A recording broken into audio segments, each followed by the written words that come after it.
इस चंचल मन को कैसे एकाग्र किया जा सकता है? मनुष्य के पास 10 इंद्रियां मानी गई हैं, 5 ज्ञानेंद्रियों और 5 कर्मेंद्रियां।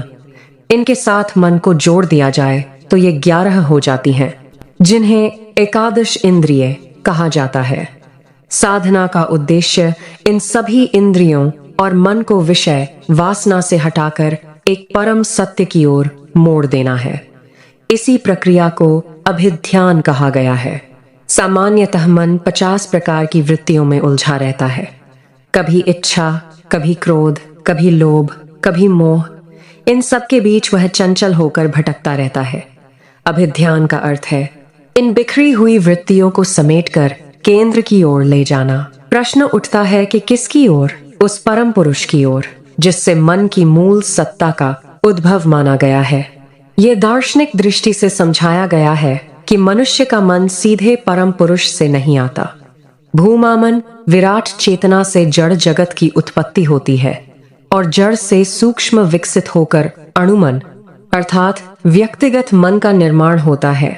सृष्टि की धारा एक से अनेक की ओर बहती है, विराट से जड़ और जड़ से व्यक्तिगत चेतना तक। पर जब साधक को वापस मूल की ओर लौटना है तो वो जड़ के माध्यम से नहीं जा सकता।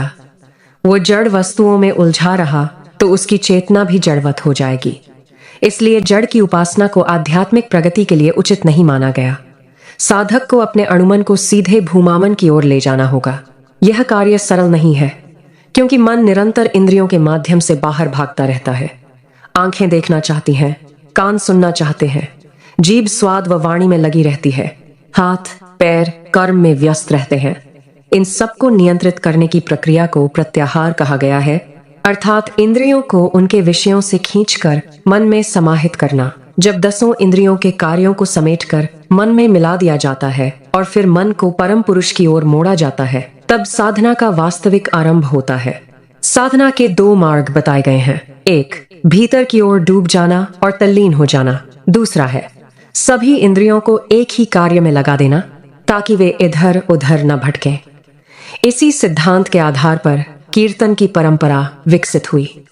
कीर्तन केवल भक्ति भाव नहीं बल्कि एक मनोविज्ञान भी है। इसमें जीभ नाम स्मरण करती है, कंठ गाता है, कान सुनते हैं, हाथ पैर लय में गतिशील होते हैं। जब इंद्रियों को काम नहीं मिलता तो वे भटकने लगती हैं, जैसे बिना कार्य के मनुष्य चंचल हो जाता है।